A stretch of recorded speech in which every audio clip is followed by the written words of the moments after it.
Welcome, everyone. My next guest is Annie Roberts. She is with me today to talk about her journey of sobriety.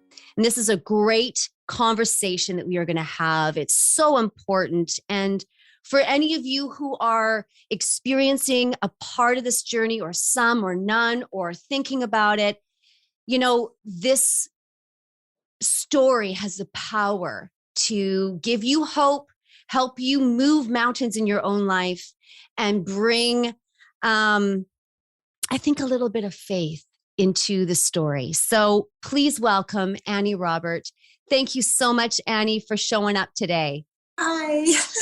Thank you for the nice intro. It's great. It's good to see you. Good to see you as well. Happy to be here. Thanks.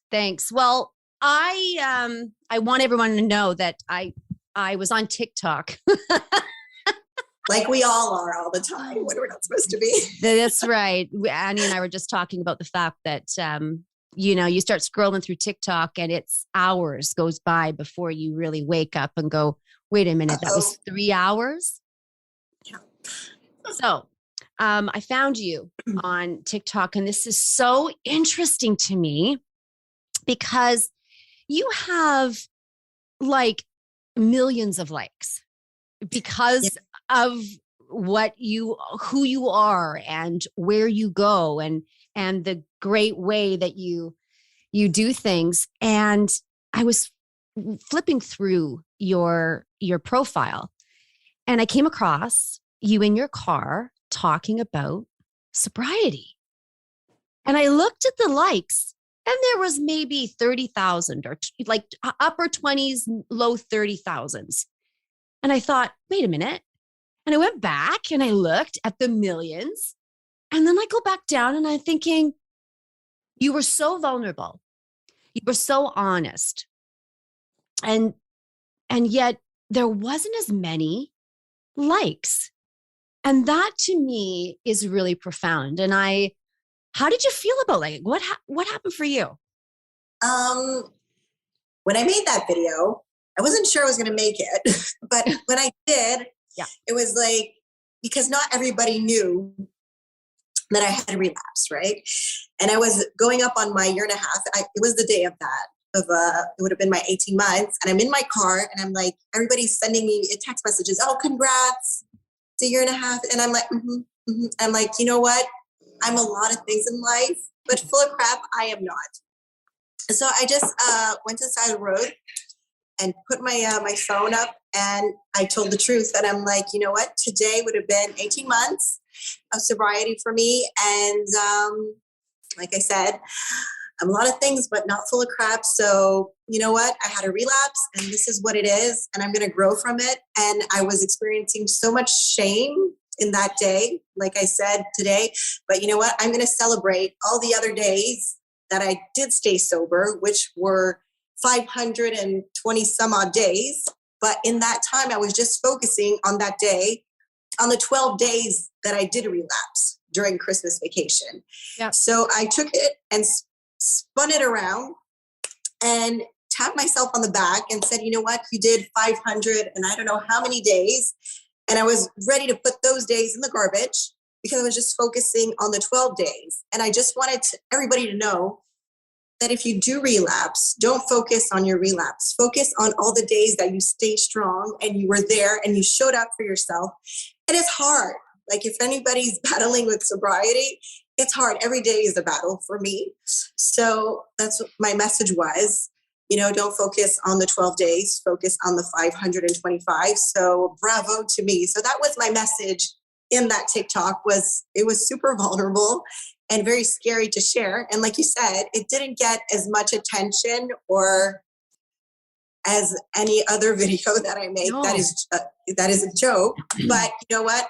All the comebacks that I got from it were because a lot of people follow me from a long time and they're like, you're still sober. And I remember posting, my first month of sobriety, my second month.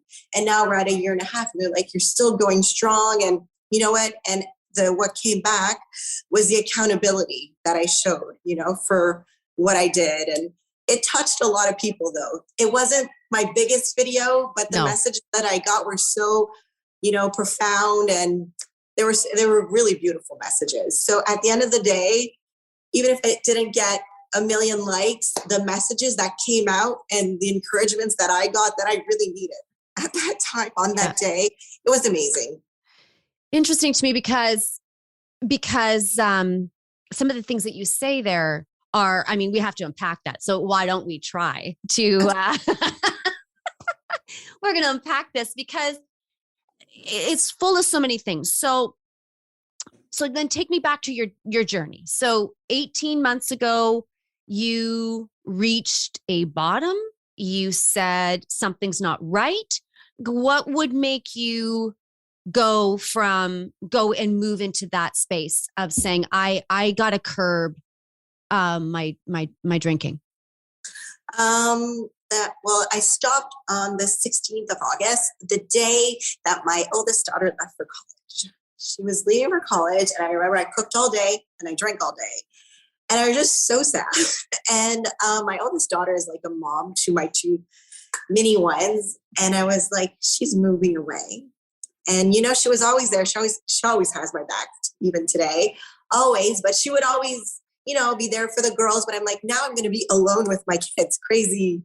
Yeah. Without this daughter there, to, if ever, I'm having a party, like she's not going to put them to bed or anything. Like no. I'm my own. Yeah, my own. But she's a support network for you. Absolutely. Yeah. So I'm like, I won't have that anymore. And there was a couple of incidents that summer that happened when I got really, really drunk, where I became a beast. And that was all put together on that day. And I'm like, you know what? And I didn't tell nobody. The next morning I woke up and I'm like, you know what? I'm done. I'm like, Kiki left for college. I told my husband I'm not drinking again. And I remember we were at my sister's summer house. I packed everything up. And I'm like, okay, kids, we're going home, because I couldn't be at the lake with everybody drinking and partying. I'm like, I can't do this. I need to go focus. So I packed everything up in like record time. Yeah. Everybody in the car. And I came home and I just stopped drinking and I stayed focused. And I'm like, okay, I'm going to, like we all know, I work out a lot now. I just put my focus on something else and on my kids and on myself, and try to be a better person for my kids. So yeah, that's pretty much what happened. What made me do that was really my daughter leaving, and something just went, you got to get your shit together. So when you say that, you had a couple incidents before that where you were a beast or whatever, was that, did anybody confront you, or was it just you going, oh my God, this is not cool? No, I got confronted by my husband for sure. So I got confronted, but when you get confronted and they're like, okay, I'm going to give you an ultimatum. Right. Either you quit drinking or we're done. So I would always be like, well, I'm not going to quit drinking. I'll quit drinking when I want to quit drinking. Nobody likes to be imposed something, or right. I didn't like that. But anyway, so it happened a couple of times, and where he laid the law down, like he said, you either pick us or alcohol. Yeah, pretty much so. It was either you pick me or alcohol. It was never the family was like, for real, I can't deal with you when you're like this and you get out of hand. And he was 100% right, but you don't want to hear that when you're in the wrong. So right. We'd move past, and a day would go by and everything would go back, but it would still stay on my mind. And I'd be ashamed, because I'm a very proud person. So I'd be like, oh my God, I did that. And I'd be so ashamed of my behavior, because people would see me act out, and I'd be like, oh, I wanted to die. So for sure, all the shame of what I would do when I would be drinking, not all the time, but on those couple of incidents, that would stay. And it was my husband saying, you really have to slow down. So at one point, I know I can't slow down. When I drink, so it's either one or the other. Right.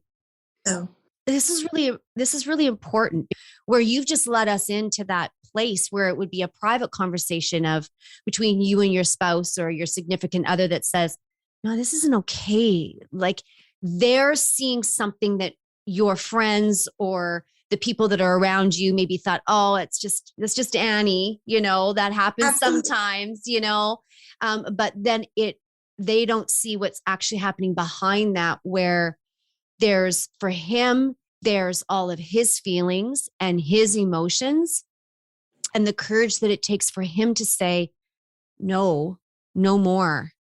And for you to say, the courage that it takes for you to say, yeah, but I'm so ashamed. And you weren't able to even say that at that point. It came out as defensiveness, right?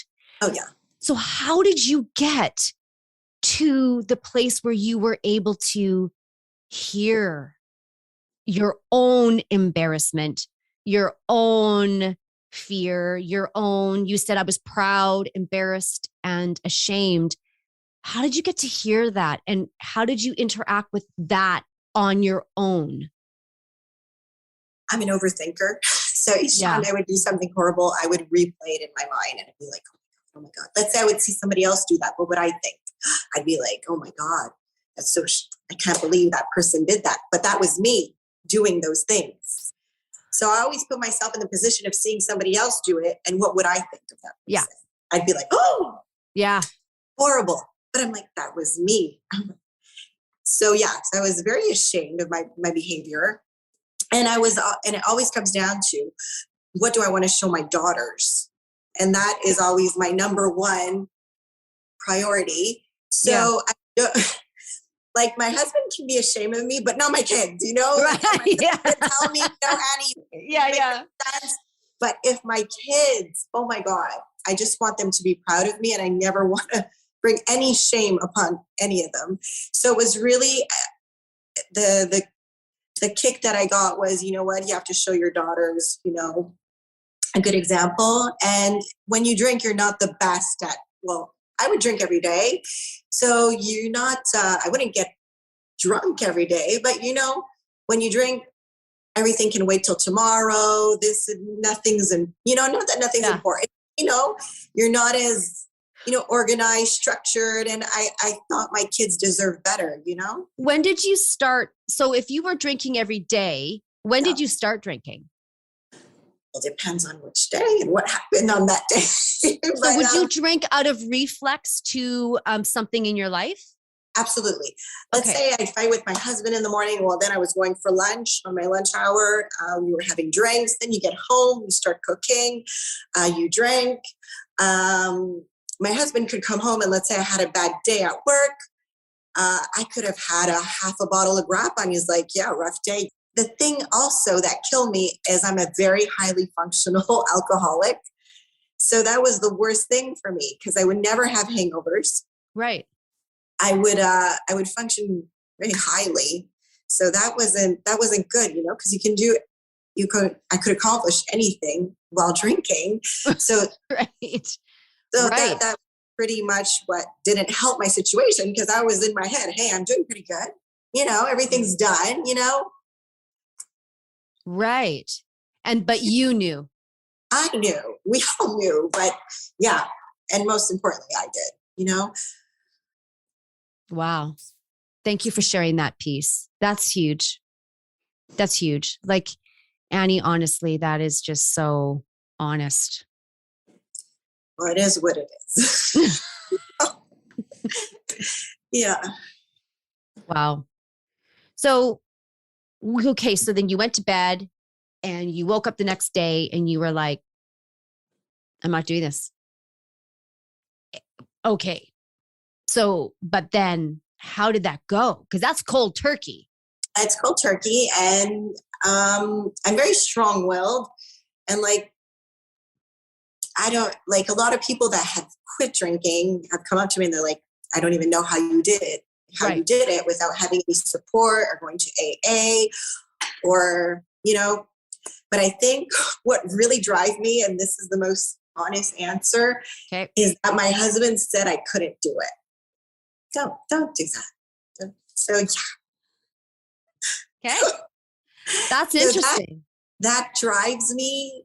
You have no, you're going to start drinking again. And he would I'm like, yeah, you'll see, buddy. You'll see. You'll see. I'm stronger than you think I am. But I love my husband, and he didn't do that. It's a good thing, because that's what it's a good thing. He's just preparing himself for loss of expectation, really. But he's like right now, every day, honestly, and it's so sweet. He tells me how amazing I am and how proud of me he is. And yes, of course. How he's like the last year and a half, he's like, I can't even believe what you have accomplished. It's amazing because him himself has tried to stop drinking, and he's like, oh man, it's hard. And it's like, I don't know how you do it. I'm like, yeah, it's not easy, So yeah. So that's what drove me to sober, and like not giving up is just to show him that I can do it. How did the shame come to you? Like what did it feel? What was it like? Because shame is such a crazy feeling. Yeah. And what did that look like for you at the beginning stages before you made the choice to cold turkey? You have somebody giving you an ultimatum saying, we're not doing this. I love you, but this is not happening. And that must be just gut-wrenching. And then what did you do with that feeling? That feeling on that particular day was like, my reaction was not good because, like I said, nobody likes an ultimatum. And the only thing I wanted to do was crack open a bottle of champagne. And my sister said, don't do that. Don't do that. Like, nobody tells me what to do. So you get super defensive. Like nobody likes to be attacked or get their truth, thrown in their face. So the shame was there, but I turned, I don't know how I turned it. Well, I was ashamed. I got defensive, and as like that was in the morning when he gave me that ultimatum. And then as the day went on, you chit chat and you're like, okay, I'll make an effort. I'll drink less. You bargain. Yeah. So I bargained my way out of that one. And so then after that, that was the last bad incident. But then I just gave it all up because it sunk in. I'm intelligent enough to know that I had a problem, and I saw everything that I was doing. Like if I didn't drink one day, well, that rarely happened because I wanted to drink every day. So wanting to drink every day, like let's say I was coming home, I was like, okay, I'm going to cook dinner, then I'm going to open a bottle of wine. So I was always thinking of when I was going to drink, or, oh, we're going to do this, we're going to have a drink. It was always, everything turned around a drink. Right. Wow. So yeah. So life was in that time for you about was it the numbing of something underneath? Like knowing what you know now and what you feel now, what was the root? Like, why did you say things like, well, I don't want to, I don't want to have anybody tell me what to do. So did drinking give you a sense of control or no? So you were out of control, but yet you don't want anybody telling you what to do, but alcohol was telling you what to do. I don't know how I could put it. Let's say my mom, okay, we'll go to this. When I was young, it's the same thing in my house. We always had a ton of people over, and my mother would drink all the time. And it was always my mom was extremely sociable. Our house was always filled with people. So everybody always had a drink. And that was just the way I was raised, You didn't have to drink on a Saturday. You could drink every day, So it was like, she always had a drink. So that's the way I was brought up. I'm not saying it's her fault, but to me, that's normal. Somebody comes into my house, I'll offer them a drink. What can I get you? A glass of wine.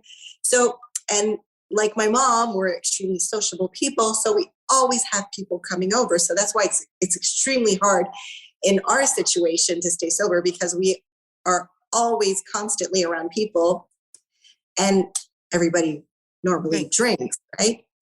So it wasn't a sense of control. It was maybe the way I was raised on how it was normal to socialize with the drink. And like we socialized every day pretty much. So it was like, so it was just drinking like that. It wasn't, oh, I'm going to drink to have control. It was like, okay, I drink and yeah, it makes you relaxed. It makes you more sociable. It makes you more this. So let's say I would have a tip with my husband. Well, crack open a bottle, you know, it relaxes you. It wasn't a sense of control. It was more like it was just a normalcy. Yeah. If you were raised that way, then that's just normal. It would be abnormal to not have a drink.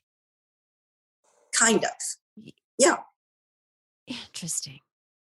And yeah, and my sister, who is also over 2 years sober too, we're like, we talk about that, how to change the dynamics, because that's the way we were raised, you know, because she has 2 daughters as well. So we're always like, we want to change the vision of what's normal for our kids. You know, we don't want to turn around, you know, like, oh, let's always have a drink and all. So was it about changing that dynamic for you? Did you know that? Were you in connection with, boy, that was a pattern I grew up with it. It just was something that was done.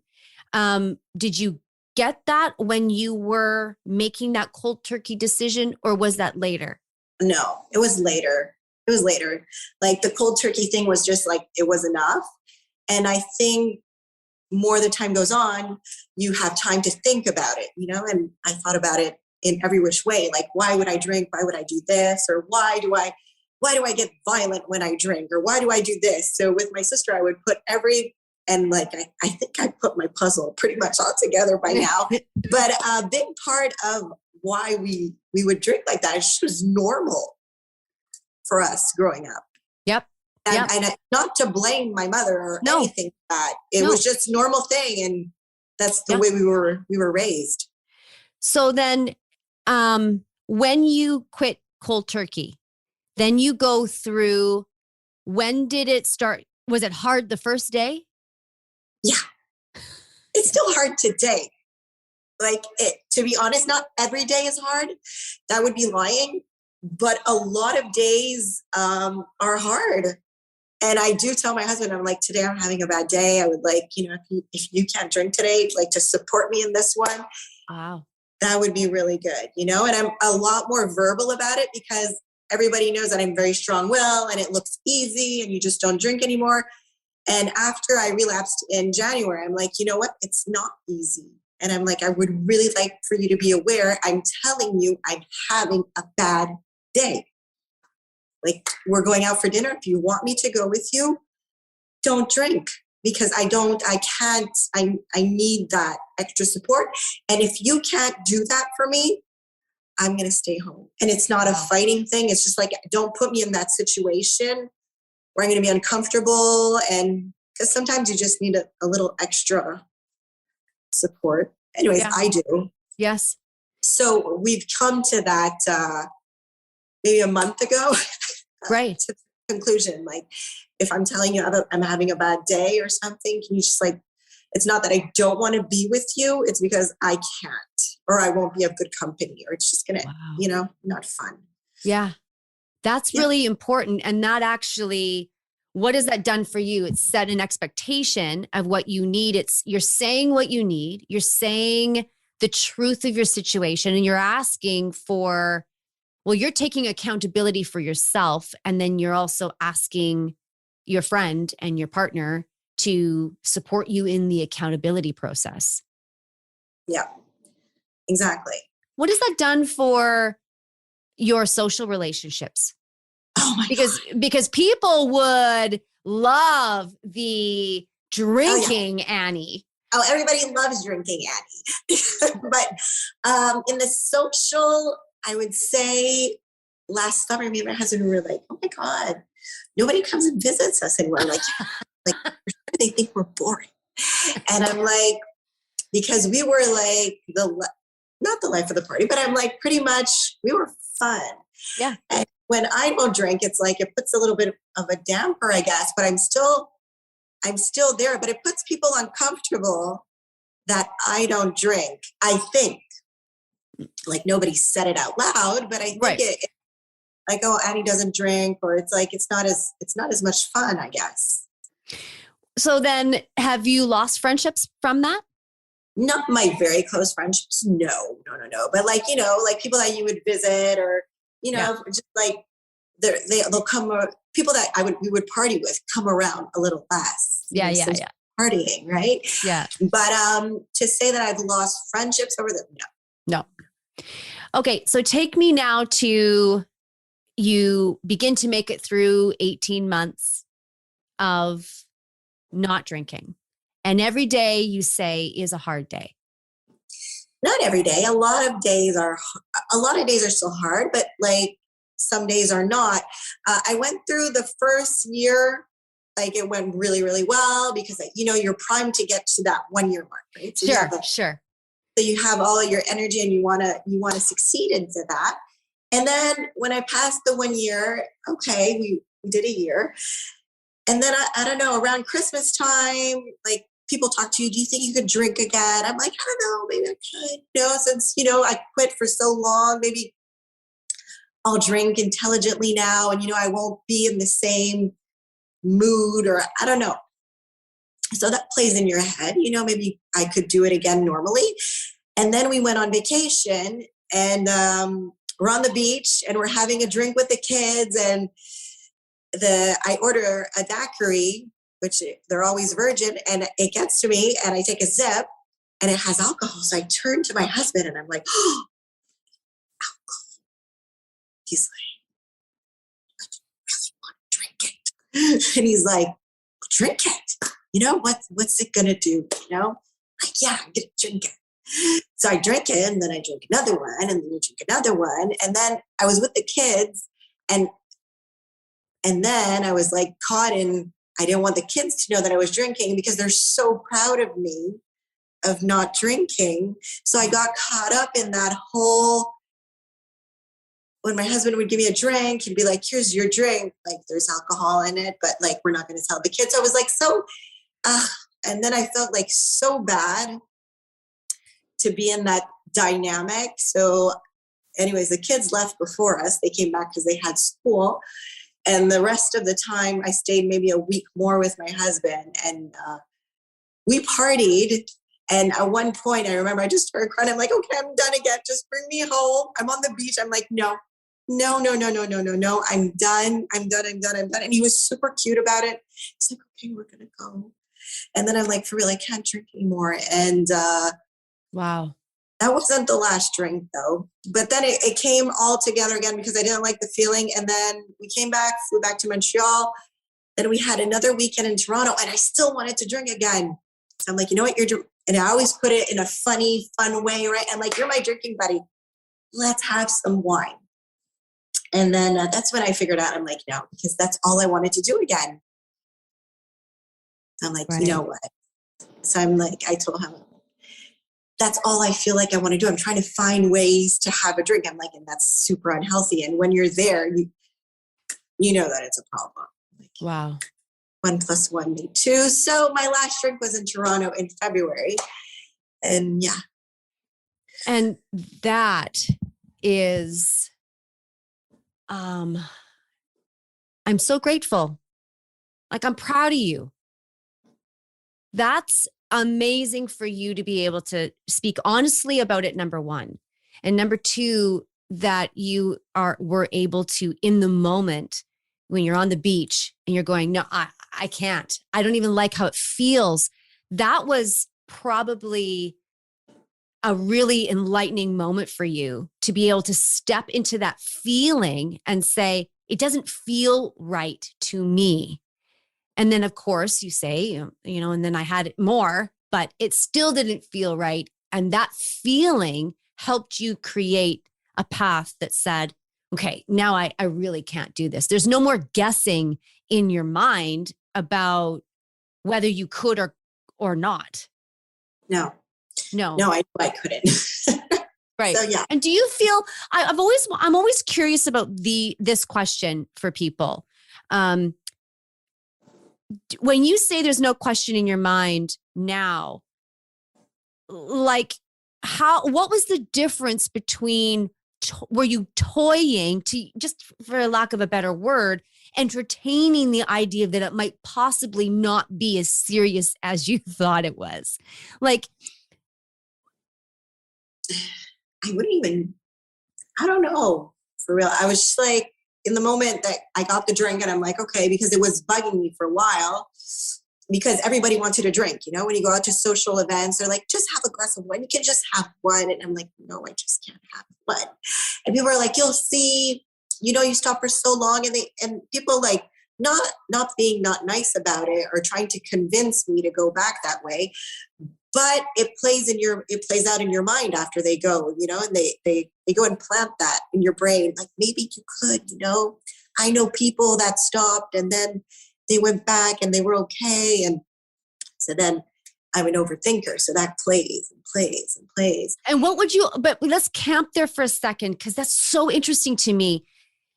So when someone says, just have one. They don't say that anymore because I get really mad. No, of course. But back then, were they not understanding the seriousness of it?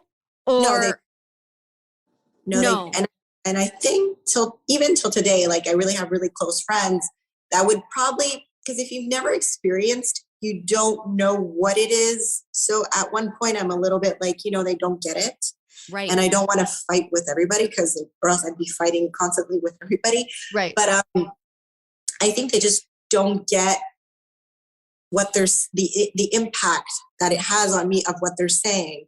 So, because even my husband, sometimes I'm like, I can't believe so-and-so said that. And he's like, yeah, but they don't know, you know, calm down. Cause I get yes, like, of course. And I'm thinking about that too, because I'm getting mad.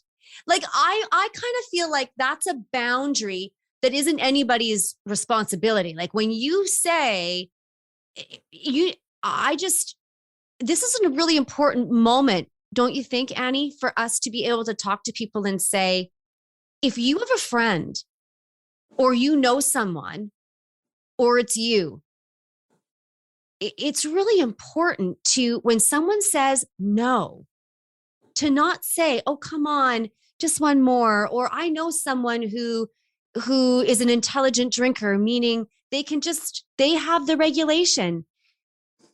Because at the root of that makes you feel self-doubt. It makes you feel even shame of, okay, but then what if I do it?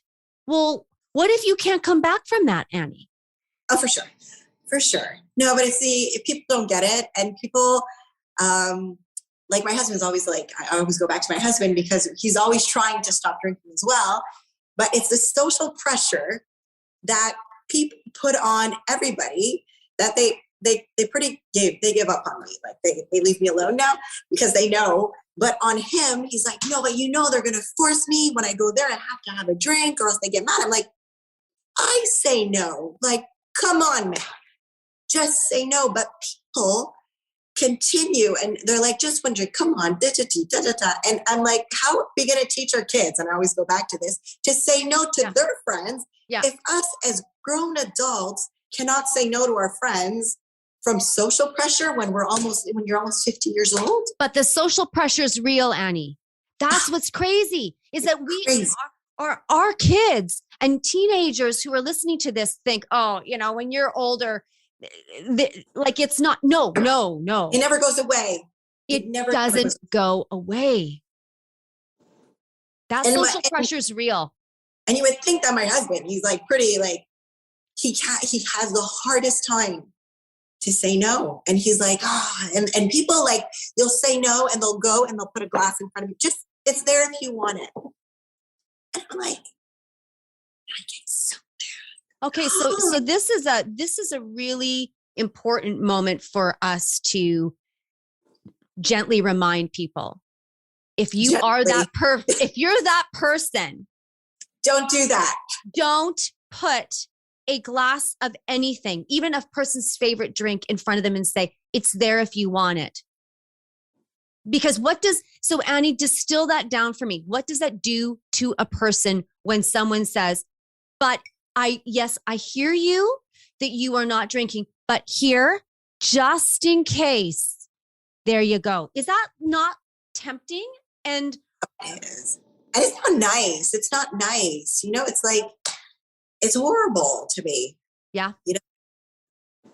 Yeah. And it's really disrespectful. That is my word. It's like, I can't believe it's so disrespectful, because it's like it's hard enough to admit that you have an alcohol problem. It's not the coolest thing to share with people, like, hey, I'm an alcoholic. No, I can't drink, but people tempting you. And when your partner tries to go in and support you, tempting, pretty much everybody knows the dynamic, and it sucks, But isn't that interesting? Because people would be, I don't know your friend group but I know my friend group, and I'd say I'm defined in my friend group by certain things. So then you would have been, or your husband, profiled and you are the fun people. So for you to pull the plug on that and you to say, yeah, I'm not doing that anymore. Well, now what? Exactly. Now they've lost their excuse to drink as well. Because if they can party with you, maybe, then it gives them the freedom to be doing what they're doing. For sure. For sure? Oh, yeah. So then they're defined by yes, for sure everybody's going to drink regardless of if we drink or not. But I'm just saying, people just feel better when they have company, or they feel supported in their act, or, because when you're not drinking and they're all drinking, they're like, you're not on the same playing field. So they don't feel like it's weird dynamic. I don't find it weird. It reminds me why I don't drink when I see them drink. I'm like, that is why. Interesting. And so then what happens for you? So now that you've got this, you got another perspective. Now you're a bird's eye view. Yeah. And people might be saying, okay, I don't want her to see the messy. I don't want her to see the ugly part. I don't know if honestly, I don't know if people think that way. I'm just saying the way I see it. It's just, sometimes it's like I go into something, to a dinner or to a party, and I'm not feeling that great about it because I'm not going to drink.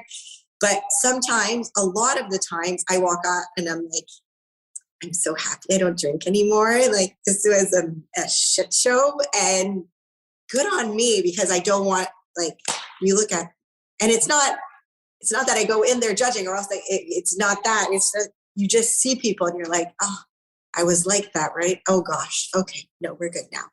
And that encourages me to stay sober. Yeah. Yeah. Fast forward me now. So you get to February and you have your relapse. You would call it a relapse. Yeah. Then did anybody know, or did you keep that private between you and your husband? No, only my husband and my oldest daughter, Kiki. She knew. And no, nobody else. And I even told my sister. She found out on TikTok as well. And she's like, oh, I saw your TikTok. You did not tell me. I'm like, no, because like I was ashamed, right? And I didn't want to call her and have that conversation. So she found out same time as everybody else, because it's not fun. Can you talk to me about the shame though of that, Annie? Because that must have been really difficult for you, because you were talk about your daughters, you talk about their opinion, and they're so proud of you, and you felt the sting of that when you were on the beach and you were thinking, okay, this is okay, and you did want to keep it hidden though, like you were in this really crazy space. And what underneath that is shame to say, hey, I didn't do it. I failed. Like what was happening for you? My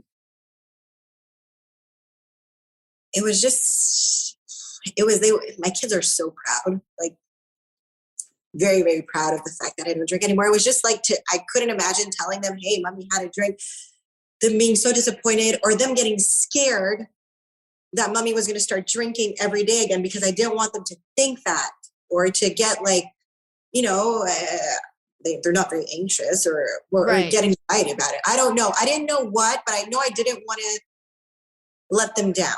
That was my biggest, I didn't want them to be ashamed of the fact also that mommy didn't like So it was very heavy on me. Yeah. So that's why I was like, no, I can't tell them that I did that. And I had all these people on social media, like also knowing me as I stopped drinking, and I have to tell all these people because people write to me all the time, tell me, Annie, I stopped drinking because of you. You encouraged me, you inspired me. And I'm always like, as if I did that. Like I was a mess a year and a half ago and I inspired people to stop drinking.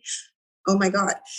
So I have my kids, my family, my sister, my friends, everybody that I know I'm always like, I don't drink anymore. And I was like, I never touched alcohol again. And I have all this platform that's looking at me thinking that I don't drink anymore. And I'm like, oh my God. So it was a lot of pressure. And I was just, when I came back, I was just like awful. And I was upset and I was like ashamed. So that's why I didn't even tell my husband I was going to make this video. And I'm just like, I said it. And then I felt so much better, like a sense of relief. Like, you know what? I fucked up. Yeah. But it's okay. You know, and we're not going to, like I said in the beginning, we're not going to focus on those 12 days because I went and I counted them, how many days I had drank. And I'm like, you know what? We're going to focus on the 500 and something else days that I did not drink. So it's just normal to relapse because it's like my friend, she told me it's like a reset button. You know, you reset and I went and I tried it out and I confirmed that I couldn't. So I don't go on with thinking maybe, like I know, you know? Right. Because see, and that's bravery in and of itself to be able to say, you know, that's authenticity. It's not always about, you know, the result. It's about the journey. And for you to be able to hear people say, you inspired me to stop drinking.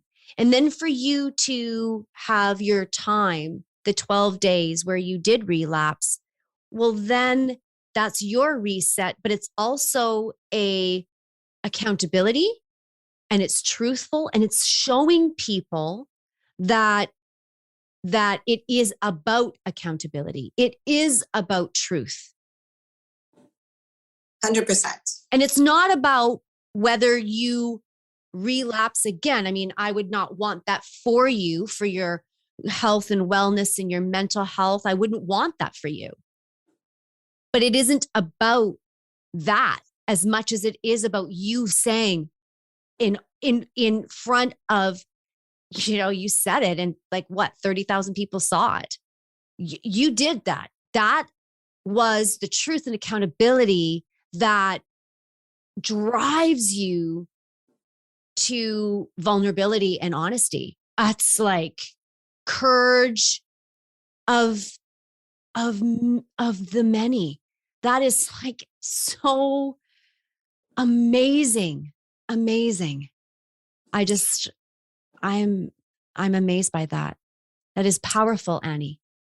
Well, I didn't know I was doing that when I did it.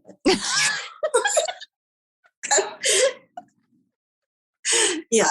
No idea. No idea about that. Yeah. I just need to get something off my chest when I did that. Yeah, but that's what it is. Oh, you know, people can walk around. What was the feeling like for those days? It was horrible. Well, there you go. Miserable. I was so miserable. And through that whole day, people were texting me, hey, it's your year and a half. I'm like, thank you.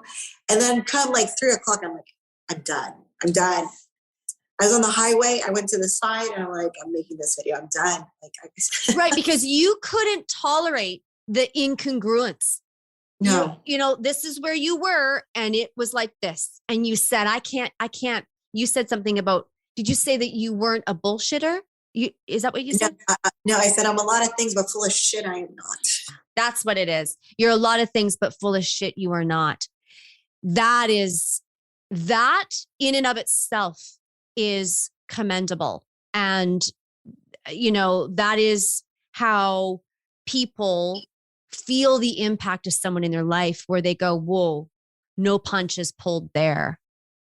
You know, and you say, well, I'm not focusing necessarily on the place where I fell, where I relapsed, where I didn't do what I said I was going to do. That's like, something that I'm going to have to unpack for the rest of my life. What I really want to focus on is the endurance run that I went through, the marathon, the mental gymnastics it takes every day to be in your body, to do what you do, to face that Groundhog Day of one thing after another and to say, no, I'm not doing this. What was normal isn't normal for me today. Absolutely. How I was raised as a person to see that it was okay. And that's what we were. That's how you were defined as a family. Your mom, your sister, and you, and whoever else is in your family. That's your definition. We were social. We were this, we were that. And that's great. But now your narrative is, I am honest. I'm accountable. I'm truthful. I'm proud. I'm not ashamed. And I'm a warrior. I went into the arena and I faced that normalcy and I said, no.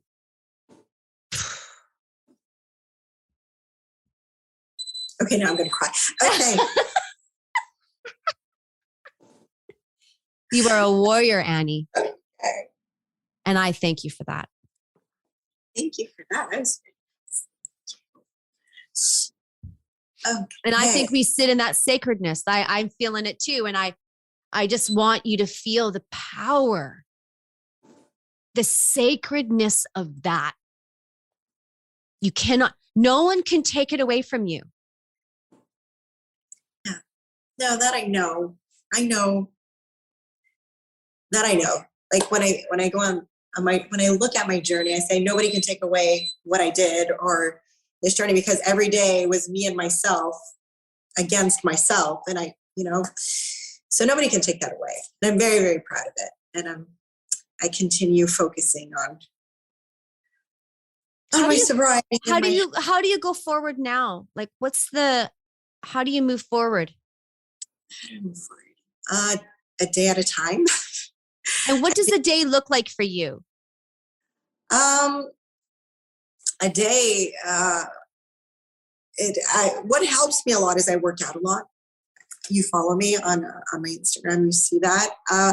Right now, since it was hard, like I said, like I had that conversation with my husband, how I was having a hard time more than usual with my sobriety. So I'm doing a fitness competition. So I'm like really, really grounded on my diet, on working out. It keeps me busy because right now I need that. Yeah. So it's my kids and my workouts and staying focused on my competition. And that's probably, a lot of people will say, maybe it's not the healthiest of things to do, to put all my energy like so much into something else. But that's what I need right now, to stay focused and to stay sober. So that's what I'm doing, because that's what works for me right now. So in my day, that's pretty much it. I wake up, I work out, kick ass, send the kids to school, work, pick them up, dinner, no alcohol, family time, and we go to bed and start over. What do you drink instead? So if do you fill your cup with something else? These are the two things in my life. It's coffee, and Pellegrino, that is always on hand. Yeah. Yeah. So coffee is what saves me, and bubbly water. Yeah, me too. Is what I do. So I'm good if I have these two things. Yeah. Isn't it interesting? It's like, it's very interesting. I love Pellegrino and my coffee. My coffee is so sacred to me. My machine did a little dance this morning, and I was like, I looked at my oldest daughter and I said, it's blinking and I don't know what to do. Like it's blinking and I'm going to panic.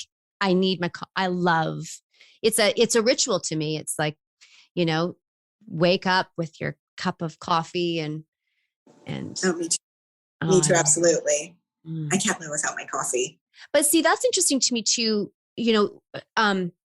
I really believe that when you're talking about focus, it takes that much focus to redirect the power of a pattern. Yeah, it's hard because, like you said, it's a pattern. So you have to redirect it. You said it correctly. So it's difficult to undo a pattern. Wow. So like I said, it's not maybe the healthiest way, because some people are like, you're overdoing it, like you're working out too much. You're like, but I'm like, you know what? It works for me, and I'm a better mom, and I'm a much better wife. It's been confirmed. So you know what? If you think confirmation's in, you're a better wife. Yeah. By the way, he said amazing, but okay. So yeah. So. But what do you feel about yourself? Like it's all about other people. But I actually think, from what I'm hearing from you, that you're proud of you. I am. Absolutely. I'm super proud of myself, because I know how hard it is, because I'm the one that's doing it. So to be where I am now, I know how all the mental battles that I went through and that I won. Like, not a lot of people, like even my husband, had no idea how hard it was, because it looked so easy breezy to him. So he was like, I can't even believe you're telling me that it's difficult. Like, it's really hard, but I don't put that on you. But now that like I've opened up, like it takes like after that I relapsed, I'm like, it's hard. And I'm telling you, I need help. But he's like, he told me I never had any clue that it was this hard, because you made it look so easy. Mm. I'm like, no, it was not. And when someone says that to you and they say you made it look easy, so would you have made it look easy by what? Like, what explains that? Because there's a lot of people that I know that make it look easy too, and it's like you maybe have a higher threshold, but it's just that you walk in and go, no drink today, and you make kind of a fun joke about it, and that looks easy. I guess so, because I would just be like, everybody knew that I didn't drink anymore. I'd be like, no, and then I'd drink something else, and everybody, because nobody, how would I want to say that? Like, I have a very strong personality, and nobody would really, they would offer, but not, and I would turn it around as a joke. And if somebody would say something that didn't set right, like I always set everybody right. Yeah. So I think to him, maybe that looked easier for me, because I can put people back into their place. No problem with that, because if you have no problem kind of insulting me when I say no, I have no problem going after you. I'm coming for you. Run. Right. So, but in always pretty much always very respectfully, but in a fun way. Maybe sometimes not so much fun, but I'm very verbal about. What do you want people to know about the sadness? The sadness. In which way would you say the sadness? The sadness of me feeling that I could never drink again, that makes me sad that I can't go out and drink, or the sadness that I felt when I drank again, or which one?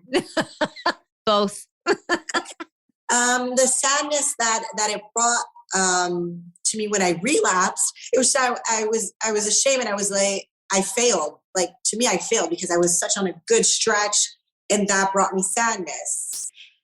And I dealt with it, and not fine. But the sadness to say that, I'll never drink again. Like I said, I don't think I'll ever be able to drink correctly, but there's always that doubt. Even today, it still stays. Like, maybe in, I don't know, 10 years, maybe I'll be older, I'll drink more intelligently. I don't know. But I think it's sad, because I did enjoy my red wine. Like, oh my God. And I love wine. So yes, that makes me very, very sad to know that, when I go out to a restaurant, or you're on vacation, or you want to drink a good bottle of wine with your husband, because it's fun, you have more conversation. It's more, it's fun. It tastes good. It's wine is an art, the vineyard, or, knowing where it's from and all the different processes. It's a really, it's a cool thing. It is. And it almost, would you say you were missing out on that cool thing? When I think that I'm missing out, I always go back to, I won't be missing out on my kids, because I'm present. I always cool. Turn it around into another way. Yep. But yes, it does make me sad that I think that I'll never drink red wine again. Yeah. But yeah, but it will, for now, I know. And so when you say that, this is what's really interesting, because when you say that, I can see why someone would say to you, oh, maybe you will, because they don't want to, that person hearing you say that doesn't want to say to you, you're right. You're right. You will never be able to drink wine again. Yeah, for sure. But when they said that, we weren't having this conversation. But now we are. So they're not going to say that anymore. Yeah, there's a difference. Oh, there's a difference. Hey, and that's a really important point too. When you say and move into honesty and vulnerability like this, that really sets the stage, doesn't it? Yep. And some respond to vulnerability and some don't as much. Some shy. They're like, they didn't even hear what you said. And you're like, just, that was huge. And nope. And some people will totally like embrace it. And a lot of people, it's like you never said anything. And you're like, and they'll come back the week after, or the next time you see them. And again, they'll come back with their same, you're like, I thought I was like clear on something here. Yeah. But no, some people like will just block it out. It's amazing. It's amazing. And that's really, you know, that must be difficult to handle sometimes, where you're just like, I don't want to keep having this conversation. Like, why do I need to keep saying this over and over and over again? But now that you're even here on the show and you're being honest about this depth, perhaps that might change for some people. You know, we know that it doesn't matter where you are, if somebody says no, no is no is no is no. Yeah. Yeah, but we always know no is no for, you know, it's like in everything. People say no and they're like, are you sure? People always. Yeah, I'm sure. I'm setting a boundary. Yeah. It's hard. It's hard for people to hear, and it's hard for people to say. Absolutely. So then we need to do what we're doing right now, which is we're naming it. We're talking about it. We're creating a path of honesty that is really clear. It's the best thing that you could do. I think it's the best thing. And like my 4 daughters, I always tell them, like, honesty is the best policy. And my daughter Shani, at my birthday, which was on this weekend, she wrote me a card and she's like, you are like the most honest person I know. And I'm like, yeah, that's a good thing and a bad thing. She's like, that's a good thing. And it really touched me because she wrote honest in capital letters. And I'm like, that's a good thing. And I just want them all to be as honest as possible, because people can't get mad at you for being honest. Well, and here's the interesting thing. I'm a really honest person as well. So, and I would say that it is honesty can be both ways, right? Like, it's tough, but I don't leave room for movement generally. When it's a boundary, it's a pretty hard boundary. Like, you know, if it's no, it's a no, that it's a no. Whereas I've been through so much in my life that I've had to face incredible fire for my own soul, that when I am being honest, it's because it's forged in the hottest flame that has created something that I have had to have intense heat and pressure in my life on. And it's that honesty that I have with myself, the honesty that I hold my own self to, that is in sometimes for people, they're just like, they don't even know what to do with it. It's just it. And and my partner, Dave, says to me, it's like, you're so well versed with your honesty that you just maybe think other people have the same level. And they just don't. I know they don't. And not a lot of people are honest. No, and you and I have stories of our life that have asked us to hold ourselves to the flame and burn the shit away. And it hurts. Okay. And you and I didn't get to choose very much in that because, you know, and people would say, well, no, you did choose. No, I actually didn't. No, but we could, no, because I always believe that we could have went the other way because you always have a choice. But we chose to be honest. The honesty of me putting myself in that flame created the path that I'm on right now. Oh, and absolutely. I didn't. And another one. Yeah. So I didn't choose. I was like, I chose. I went in, and there is no choice when you're in the flame. You just do it. Yeah. But you chose to get in the flame. Made the choice. Because a lot of people aren't in the flame. I can tell you. I know. And that's the beauty of your story, Annie, is that you're saying to someone, I know the flame and I know the mental capacity that it takes to stay in this flame, even if it's for my life. I know the things that have changed for me, my social connection, my accountability structure, the truthfulness with myself, the truthfulness with people. You've exposed yourself to millions of people, the truthfulness to those people who maybe don't want to hear it or see it, or maybe they do. But the point is that is the standard, and that's what you have driven yourself to, and you have had the courage to stay there. That's the story. That's what's going to help people say, okay, then I'll get in the flame too. If you can do it. Oh yeah. And you know how hard it is, Annie, and now I know how hard it is going to be, but I have you. There's always someone that goes ahead to show and to talk about the way. And that's what you've done today. You've gone ahead. You've made a path. And it is my hope that people follow and are able to learn from that.